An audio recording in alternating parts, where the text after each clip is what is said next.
AOC dismisses concern over crime spikes in major cities as hysteria.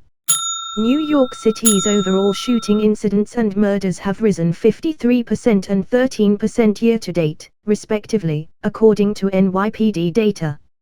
Republic. Alexandria Ocasio-Cortez, D.N.Y., has expressed concern that recent headlines referring to spikes in crime across U.S. cities are stirring up hysteria.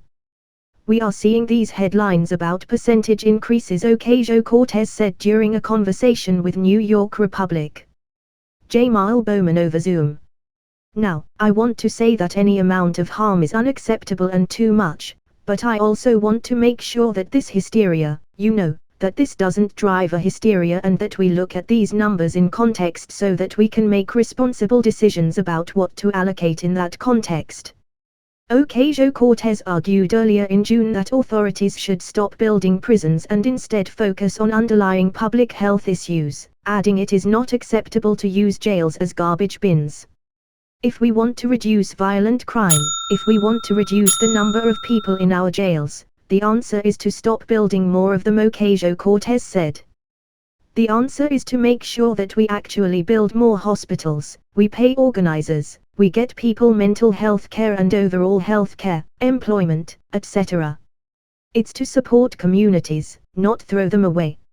Ocasio-Cortez, Bowman, and Senate Majority Leader Chuck Schumer have called on Congress to earmark $400,000 toward a program called Stand Up to Violence, which seeks to address gun violence through counseling and community outreach.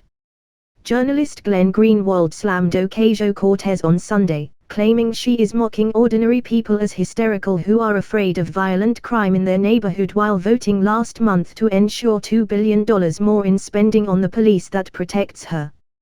He also shared a tweet from Ocasio-Cortez in which she blasted Texas Republican Sen. Ted Cruz and other Republicans who almost had me murdered during the attack on the U.S. Capitol, adding, like AOC, "I also really get upset when people are hysterical about fears of violent crime." The exchange comes as New York City's overall shooting incidents have increased 53.2% year-to-date and murders have increased 13.3% year-to-date, according to the latest available NYPD crime data covering the week ending the 20th of June.